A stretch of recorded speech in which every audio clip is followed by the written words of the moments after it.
अस्सलाम वालेकुम, मेरा नाम सफ़ा मुश्ताक है और हम क्लास 10 की जनरल साइंस पढ़ रहे हैं। इस वीडियो के अंदर उसका चैप्टर नंबर 7 एनर्जी जो है वो हमारा स्टार्ट है और इसके हम जो है इस वीडियो के अंदर पढ़ने जा रहे हैं वो हम नॉन कन्वेंशनल मेथड्स पढ़ेंगे इलेक्ट्रिसिटी।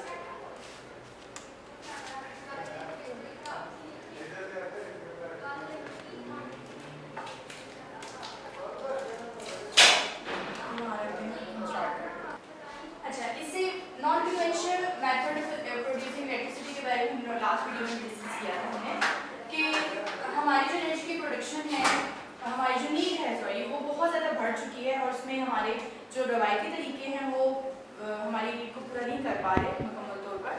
तो हमें जो है कुछ ऐसे मेथड को इंट्रोड्यूस करवाना है जो हमारे लिए ना तो अपने पॉइजनस हों, पोल्यूशन फ्री हों और दूसरा ये कि हमारी डिमांड को जो है ज़्यादा से ज़्यादा इलेक्ट्रिसिटी को पूरा कर सके। तो उसके लिए हमने कुछ नए तरीके जो है वो निकाले हैं और हमारी कोशिश है कि हम इन्हीं तरीकों से हम अपनी नीड को पूरा भी करें। उसमें से सबसे पहला जो तरीका है वो है सोलर पावर।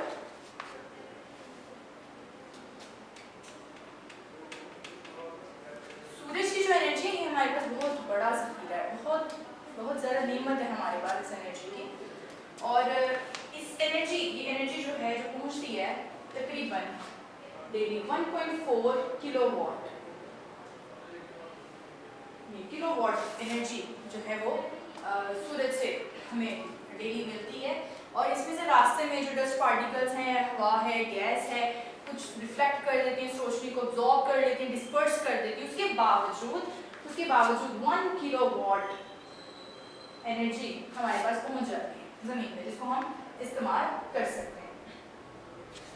तो ये जो सारी हैं इस एनर्जी को इस्तेमाल करने का जो तरीका है उसके लिए हमने क्या किया है, हमने सोलर पैनल्स बनाए हैं। सोलर पैनल्स क्या होते हैं, ये प्लेट्स होती हैं जिसके ऊपर हमने ब्लैक कलर का पेंट किया होता है।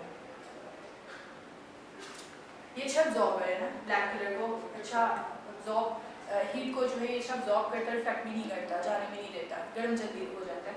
तो हम इसको ब्लैक कलर से जो है वो बाहर से पेंट करते हैं बहुत बड़े स्केल में। अब हम इसको इस्तेमाल करें और जो इसके अंदर से रोशनी को जो अब्जॉर्ब किया जाता है उसको फिर इस्तेमाल किया जाता है। बाज़ बात हीटिंग हाउसेस हैं उनको चलाने के लिए, ठीक है। इसके अलावा जो है अब हम इसको इस्तेमाल कर रहे हैं इलेक्ट्रिसिटी को प्रोड्यूस करवाने के लिए। वो कैसे, इसकी जो अमाउंट ऑफ एनर्जी है उसको फिर हम लोग इस्तेमाल करते हैं टरबाइन को चलाने के लिए, स्टीम बनवा के टरबाइन को चलाने के लिए, फिर टरबाइन से आगे हम अपनी बिजली बनवा रहे हैं। सोलर सेल भी इस्तेमाल हो रहे हैं। सोलर सेल जो है ये क्या करते हैं, डायरेक्टली इलेक्ट्रिसिटी को कन्वर्ट कर देते हैं। सोलर सेल्स हैं तो ये डायरेक्टली जो है सोलर एनर्जी को इलेक्ट्रिकल एनर्जी में कन्वर्ट कर देते हैं। चूँकि इसकी वोल्टेज कम है, सिंगल सेल की इतनी ज़्यादा वोल्टेज नहीं है, बहुत ज़्यादा कैपेसिटी नहीं होती उसके अंदर सूरज की रोशनी को अब्जॉर्ब करने की। लेकिन हम क्या करते हैं प्रैक्टिकल यूज़ के लिए हम इसको जो है वो सीरीज में जोड़ के, यानी सीरीज के अंदर इसको अरेंज करके हम तो इससे अपना काम निकलवा देते हैं। फिर हम इसे पैनल बनवाते हैं और उससे फिर हम अपना काम जो है वो निकाल देते हैं। तो आप हमारे पास प्रेजेंट में सबसे चीप सोर्स जो एनर्जी का है जिससे हम अपना काम निकलवा सकते हैं, डेली नीड को पूरा करवा सकते हैं, सोलर एनर्जी की है। लेकिन कुछ वजूहात की वजह से कुछ मज़ीद साइंटिस्ट की कुछ हाइपोथेसिस हैं, कुछ के एतराज़ात हैं जो यहाँ पे हम डिस्कस नहीं करेंगे, लेकिन उन सब की वजह से अभी हम इसको कॉमन यूज़ में नहीं ला सके। लेकिन आप देखें आए दिन हम सुनते हैं सोलर कैलकुलेटर्स बना चुके हैं, सोलर वॉचेस बना चुके हैं और यहाँ तक कि सोलर गाड़ियाँ बनाने की भी कोशिश की जा रही है, ठीक है। यानी कि इसको समझा ये ज़रूर जाता है कि बहुत बड़ा सोर्स है, इससे बहुत ज़्यादा चीज़ें बनवा सकते हैं जिससे हमारा एनवायरनमेंट। अच्छा, सबसे बड़ी बात ये है कि इससे जो चीज़ भी आप बनाएंगे पोल्यूशन नहीं होती, उससे कोई हवा गंदी नहीं होती, कोई और आपको नहीं मिलता। तो इसलिए ये बड़ी जो है वो साइंसदानों के इस टाइप पे कंसिडर कर रहे हैं इसको। इसके बाद सेकेंड हम पढ़ते हैं विंड पावर।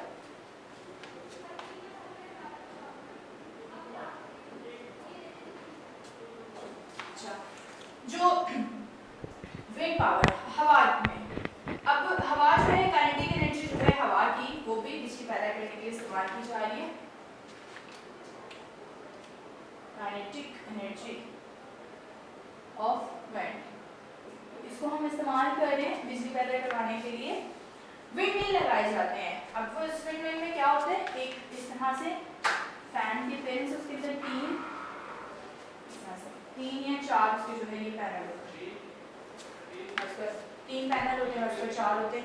इस तरह के बहुत ज़्यादा जो है वो लगाए जाते हैं, एक मिल क्रिएट की जाती है, पोल होते हैं उसके।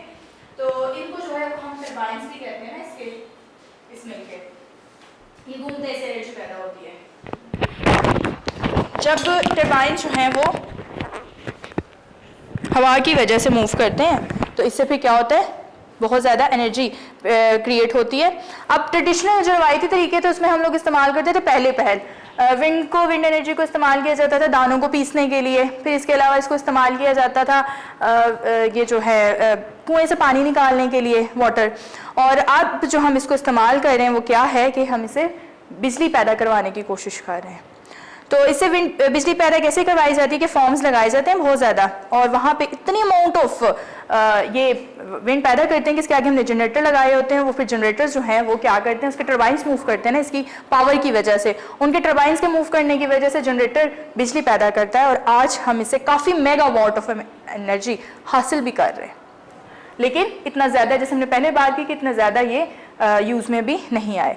अच्छा, इसके बाद दूसरी है थर्ड है हमारे पास टाइडल पावर।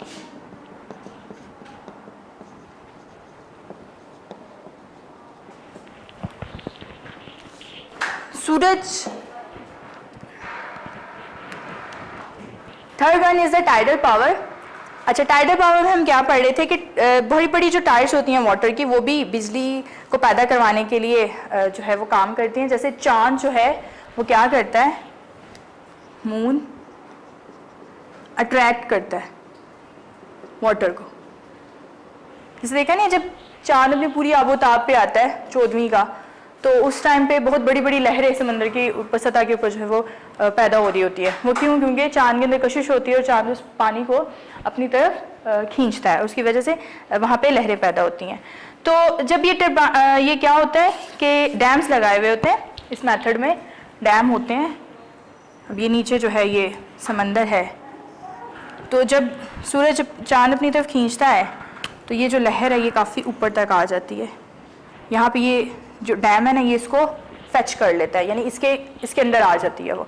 उसके बाद जब ये वापस अपनी पहली हालत में आएगा, नीचे जाना शुरू होगी, तो फिर इसको इस तरह से नीचे भेजा जाता है, ऐसा तरीका यहाँ पे क्रिएट किया जाता है कि ये नीचे जो लगे हुए यहाँ पे जनरेटर होते हैं, टरबाइंस होते हैं, ये उनको घुमा देती है। और जब इसको घुमाती है तो वहाँ से हम इसे बिजली हासिल कर लेते हैं, नेचुरल वे, कोई फोर्स नहीं लगती, कोई हमें आर्टिफिशियल तरीके से कुछ देना नहीं पड़ता। नेचुरल तरीका है ये कि ये लहर ऊपर आती है और ऊपर आके जब फुल फोर्स के साथ नीचे जाती है तो नीचे से टरबाइंस को क्या करवा देती है, घुमा देती है, और इससे हम बिजली हासिल कर लेते हैं। तो यानी मूविंग टाइड से जो बिजली हासिल होती है उसको हम टाइडल पावर का नाम देते हैं। अच्छा, इसके बाद हम एक और टाइप्स की पढ़ेंगे फोर्स वाली, that is the geothermal power.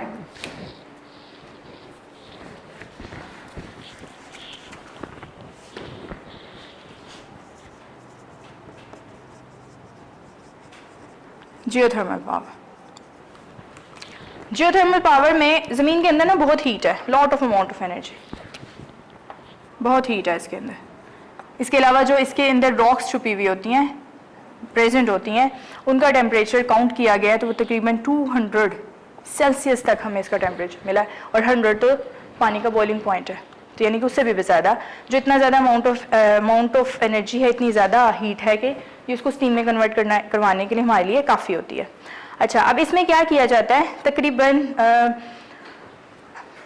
ये पानी अक्सर खुद ब खुद भी सरफेस के अंदर, पानी ज़मीन के अंदर कुछ जगह ऐसी हैं जहाँ पे molten metal, molten rocks present होते हैं, हर जगह पे नहीं, और वहाँ से बाज़-औक़ात पानी जो है वो खुद भी बाहर आ जाता है, हॉट स्प्रिंग्स की सूरत में, गीज़र्स की सूरत में, और ये आ जाता है बाहर। तो फिर उसको हम लोग स्टीम, वो हमारे पास आती है, और फिर हम उसको अपनी जनरेटर्स को इस्तेमाल करने के लिए, ताकि बिजली पैदा करवाई जा सके, हम उसको इस्तेमाल कर लेते हैं। अभी हम खुद चेक करते हैं ना कि कहाँ पर हैं ये चीज़ें, तो वहाँ पर हम ये स्टेशन कायम करते हैं।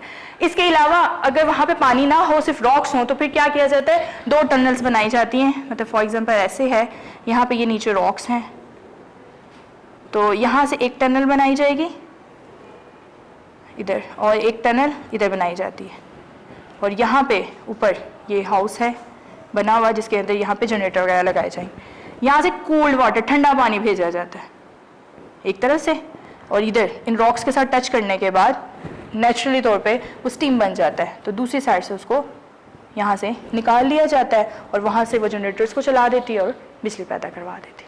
ठीक है, तो इस तरह से भी ये हमारे पास एक तरीका है जिसको हम नाम देते हैं जियोथर्मल पावर का, जिसके अंदर हम लोग ज़मीन की पावर को, जो नेचुरल फोर्स है गर्म रहने की, कि वो उसके अंदर नेचुरल एबिलिटी है कि उसके रॉक्स इतनी ज़्यादा अमाउंट ऑफ एनर्जी को बर्दाश्त करते हैं हीट को, कि वो गर्म होती है तो हम उससे स्टीम खुद ब खुद बनवा लेते, कोई हीट नहीं देनी पड़ती, कोई आपको फ्यूल नहीं, फॉसिल फ्यूल नहीं जलाना पड़ता और आपको ये नहीं मिल जाती है, तो इससे भी कोई पोल्यूशन नहीं पैदा होती। तो इस सोर्स को हम क्या बोलते हैं, जियोथर्मल एनर्जी। इसके बाद बायोमास से हम लोग प्रोडक्शन करवाते हैं इलेक्ट्रिसिटी की।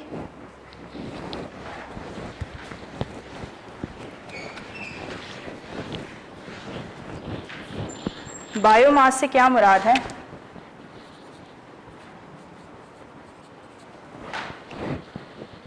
बायोमास से मुराद है कि जैसे प्लांट्स वेस्टेज, प्लांट्स की वेस्टेज, इसके अलावा एनिमल डंग, तो ये जो सारी चीज़ें होती हैं, जितने भी ऑर्गेनिक मटेरियल्स हैं, क्रॉप्स के रेजिड्यूज हैं, ट्रीज़ हैं, वेजिटेबल है, गले सड़े फ्रूट्स होते हैं, वेजिटेबल्स हैं, ये इनके अंदर ये एबिलिटी होती है ना, इनको बैक्टीरिया गला सड़ा देती है और फिर इसके अंदर से बहुत ज़्यादा गैसेस वगैरह निकलती हैं, तो डर्ट के अंदर मौजूद होती, सीवेज वगैरह है, तो इन सारी चीज़ों से हम लोग एनर्जी को पैदा करवाते हैं। कैसे पैदा करवाते हैं हम इसको, बायोमास से, जैसे अल्कोहलिक फर्मेंटेशन जब होती है, अल्कोहल पैदा होता है,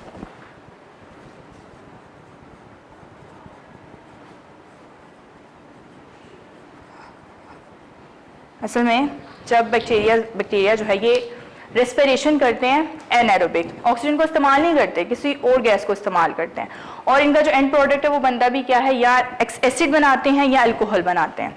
तो इसी तरह से जब ये अल्कोहलिक फर्मेंटेशन करते हैं इनके ऊपर, यानी कि इन वेजिटेबल्स को, इन प्लांट्स को, एनिमल डंग को, ये सारी जो चीज़ें हैं इसके ऊपर क्या किया जाता है कि वो बैक्टीरिया हमला करते हैं और वो क्या बना देते हैं, अल्कोहल बनाते हैं, इथानॉल। तो इस इथानॉल को हम लोग रिप्लेसमेंट के तौर पर इस्तेमाल कर सकते हैं, सब्स्टिट्यूशन के तौर पे गैसोलीन की जगह।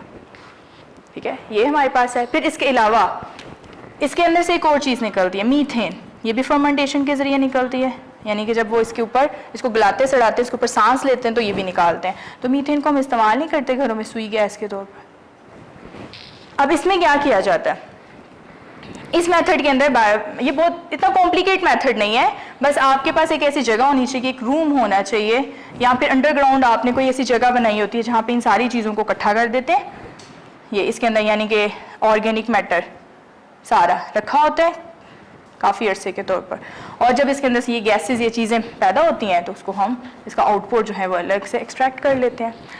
हमारे लिए ये तरीका नया है, लेकिन ज़्यादातर जो कंट्रीज है, स्पेशली जो चाइना है, उनके जो विलेजेस एरिया है ना, गांव वाले इलाके, उसमें भी उन्होंने ये बनाया ज़रूर होता है, यानी कि वो गैस अगर नहीं आती तो खुद ब खुद इसको बना के से जो मीथेन पैदा होती है उससे अपने घरों के चूल्हे जलाते हैं।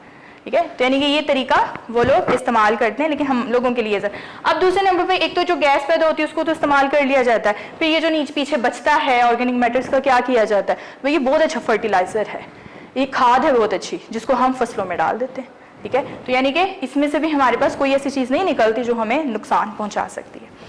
एंड लास्ट हमारा तरीका है बस, जिसमें हम पढ़ेंगे सॉलिड वेस्ट से हम जो है वो कैसे हासिल करते हैं।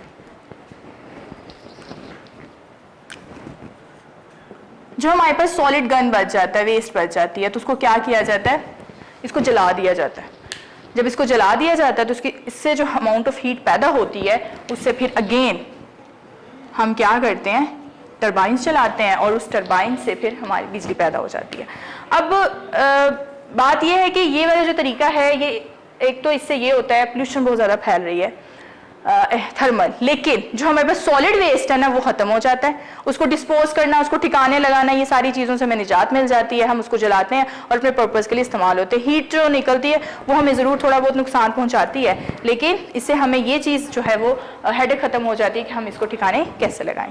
तो ये थे हमारे गैर रवायती तरीके सारे बिजली को पैदा करने के, नॉन कन्वेंशनल मैथड। तो ये टॉपिक हमारा यहाँ पे ख़त्म हो जाता है। अल्लाह हाफिज़। वीडियो पसंद आई तो लाइक करें, अपनी राय कमेंट करें। ऐसे ही मजीद वीडियोस के लिए हमारा चैनल सब्सक्राइब करें और बेल का आइकन दबाएं ताकि आपको हर वीडियो का नोटिफिकेशन मिलता रहे।